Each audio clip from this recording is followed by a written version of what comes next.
নমস্কার বন্ধুরা, একটা নতুন ভিডিওর সাথে আবারও আপনাদের সকলকে আমার চ্যানেলে স্বাগত জানাই। আশা করি আপনারা সকলে সুস্থ আছেন, ভালো আছেন। বন্ধুরা, সামনেই আসছে রাধা অষ্টমী। হিন্দু ধর্মে রাধা অষ্টমী দিনটিকে অত্যন্ত পবিত্র ও শুভ বলে গণ্য করা হয়। প্রতি বছর ভাদ্র মাসের শুক্লপক্ষের অষ্টমী তিথিতে রাধা অষ্টমীর উৎসব পালিত হয়।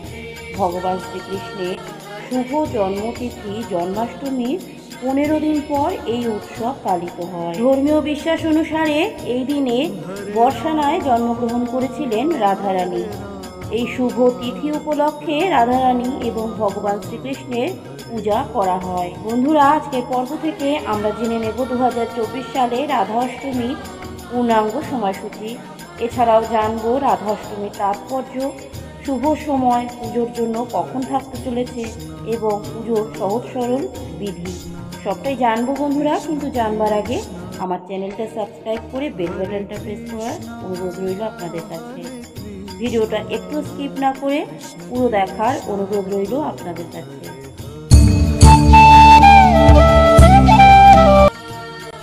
চলুন বন্ধুরা, জেনে নেওয়া যাক এবছর অর্থাৎ 2024 সালে রাধা অষ্টমী তিথির সময়সূচি।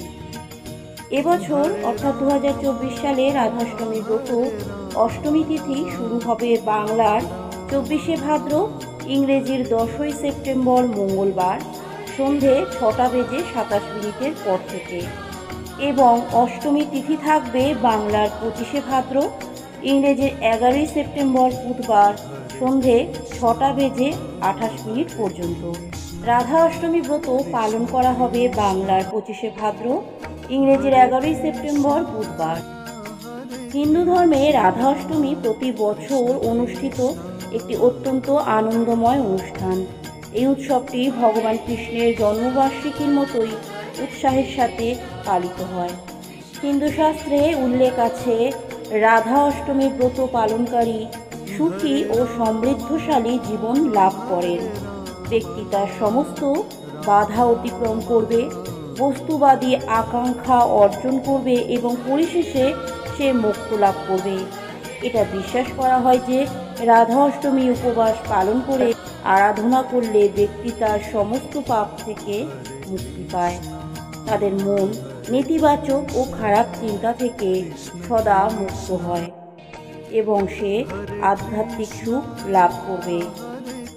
বন্ধুরা, 2024 সালে রাধা অষ্টমীতে শ্রী রাধাকে পুজো করার শুভ সময় থাকতে চলেছে মাত্র 2 ঘন্টা 29 মিনিট।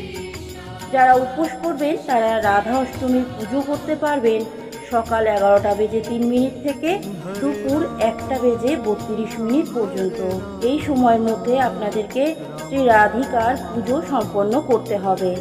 রাধা অষ্টমীর পবিত্র দিনে রাধা ভক্তরা সারাদিন উপবাস করে থাকেন এবং পুজোর সময় পুজোর স্থান পরিষ্কার করে সেই জায়গাটিকে সুন্দর করে সাজানো হয় এবং স্নানের পরে রাধা রানীর মূর্তিকে পঞ্চামৃত দিয়ে পরিষ্কার করতে হবে এবং স্নান করাতে হবে।